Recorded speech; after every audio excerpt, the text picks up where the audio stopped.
I'm absolutely delighted to be here today. I think I'll tell you a little bit about the book, and then I'm going to do a short reading. So, Fog Island Mountains is the story of a couple. They're a bicultural couple named Alec and Kanai. Alec is from South Africa, and Kanai is Japanese, and the story takes place in southern Japan, on the island of Kyushu, which is a very special place for me. As the story opens, Alec is given a terminal cancer diagnosis, and in reaction to that, his wife Kanai essentially vanishes. And she vanishes at kind of a bad time, because there's a very big typhoon that is about to hit the island. So that's the setup to the story, and we can maybe talk a little bit about it afterwards. There's a particular narrator for this book that I think I would ruin it if I mentioned it right now. So what I'm going to do is read a little bit from the opening section of the book called Disturbed Weather. This is maybe the third or fourth section of the book, and this is a section that focuses on Kanai. She is a little bit the main character of the book. We could argue about that maybe afterwards. Okay.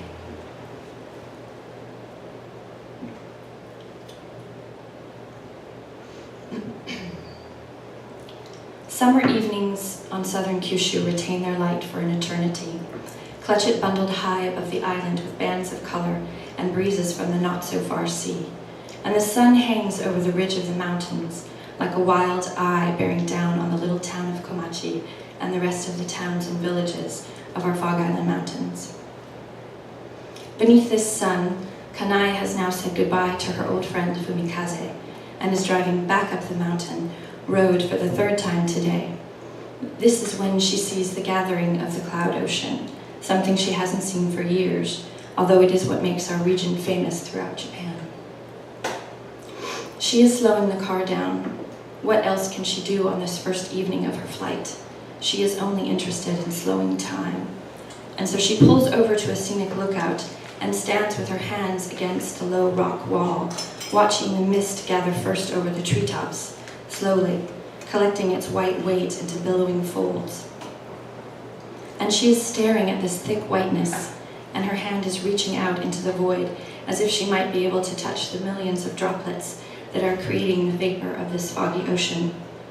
If we are quiet, if we are careful, we too can watch this ocean amass. We are just behind her, we are righting her, and we are aware that in a few minutes these clouds will look so solid, so thick, that Kanai might think she could actually walk off the ledge and walk across them.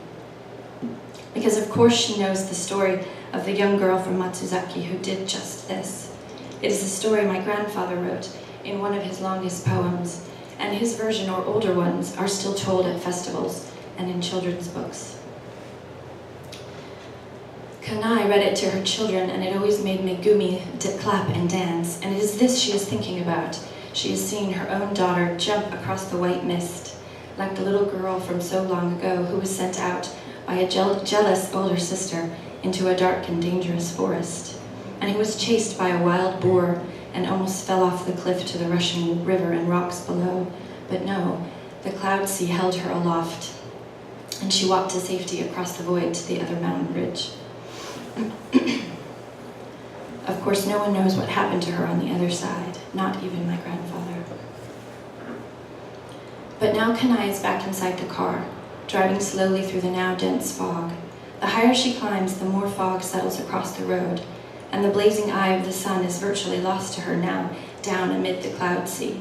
And she must turn on her fog lights because everything is muted now, white and wispy, and she drives past a deer grazing along the side of the road. It only runs away at the last second when it finally hears her approach.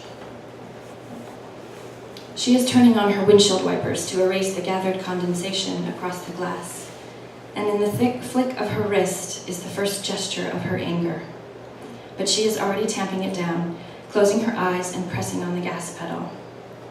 There is a curve ahead, but she knows this road by heart, and so she takes a deep breath and her eyes are still closed. She pictures the curve and turns the steering wheel to match her memory, and now she is pressing even harder on the accelerator. Still steering by instinct, and there is a rush of sound in her ears. Is it her? Is she yelling? But the car lurches over something and her eyes fly open. There is no use checking the rearview mirror, she is going too fast. And the fog is too thick, and so she is telling herself it was probably a fallen branch, or perhaps a mountain toad. But it doesn't matter, she is refusing to be moved at the possible death of a small animal, because she is exactly where she thought she would be. She has negotiated the curve in her blindness. At the onsen, the staff members are surprised to see her return yet again, and they are silent as she pays for their smallest room, a Western-style closet without even a window. And she can smell the grease and the fish from the kitchens, even if the bathroom is immaculately clean. She removes her shoes and lies down on the single bed, but then she is standing and getting undressed, shivering in the slight chill of this early evening, and she wraps herself in the cotton robe provided by the hotel and slips out toward the baths, shuffling along in slippers that are much too large for her slender feet. There, in the sound of her shuffle, shuffle, shuffle along the carpet, comes a memory of her mother. And Kanai is remembering how, toward the end of her mother's life, she had to help her along this very hallway, help her to these very baths, and how her mother could not keep the slippers on her feet and kept flinging them forward with each step, only to have to scramble toward them and slip her feet again into the soft brown plastic.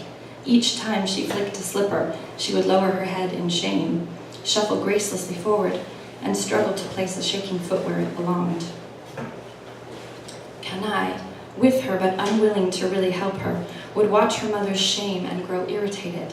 She would step ahead and hold the door to the baths in a gentle reproach of her mother's slow progress, because Kanai knew that everyone had trouble with these oversized and unsuitable onsen slippers. Everyone in every onsen across Japan. So why couldn't her mother laugh about it? Why couldn't she shrug her shoulders and say, it can't be helped? But now Kanai is pulling open that onsen door for herself and feels only the lingering glance of her fragile mother from the empty hallway. And the changing room is empty, and she knows the baths might be empty too. And so she almost turns back around because she does not trust herself to be alone in the bath tonight.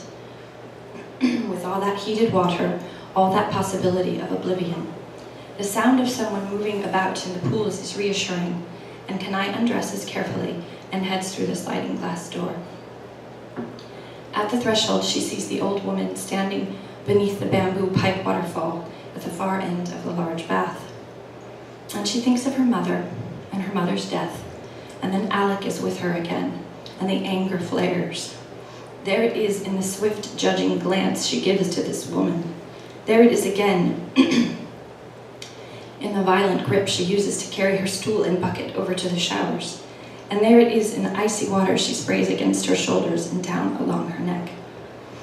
She lets the water run until her teeth are chattering, until her skin is blue.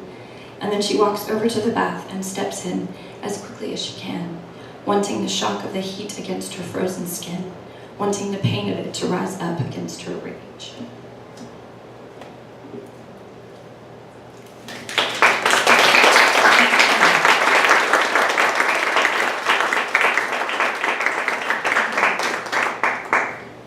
Thank you.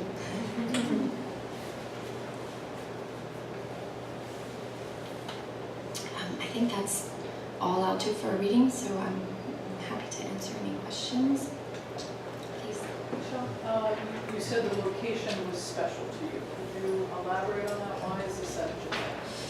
So I was actually born in Japan, and I was born in the city of Kagoshima, which is pretty much the southernmost city that you can get before hitting Okinawa. It is one of the 4 main islands. It's the biggest city. So I was born at the very bottom tip of the Kirishima mountain range. So Fog Island Mountains is Kirishima in Japanese. So that is that region. So in that sense, it's special to me because it's a place that I know and that I love. You were born there and grew up there? No, so I didn't. We left when I was quite young, and then I went back and lived there for a few years after college. And I had the absolute luck to return to the same place, essentially, where I was born. Yeah. Yeah. spoke about the narrator kind of being a storyteller throughout the book, and she has her kind of her own backstory as well. Is that true? She does. So the narrator, which I guess we didn't see very much in that passage that I wrote, that I read here, the narrator of the book is an old Japanese woman named Azami, and she is telling Alec and Kanai's story, and she is also telling her own story kind of secretly in as the book goes along. So she's a little odd in that sense. She's telling a couple stories. And she's telling the stories of all the townspeople as well. So she happens to know absolutely everything that's going on everywhere. The book has these Japanese characters. Could you show us some examples? Oh, and sure. What do they mean? So every section is delineated by, these are the characters for Kirishima. So it is just Fog Island Mountains. And they are the same, repeated throughout the book. But I think they're quite pretty. The character for Kiri is a mixture, it's a weather kanji, and so it looks like fog and clouds put all together. In fact, it is cloud with other things, so it's quite a pretty one.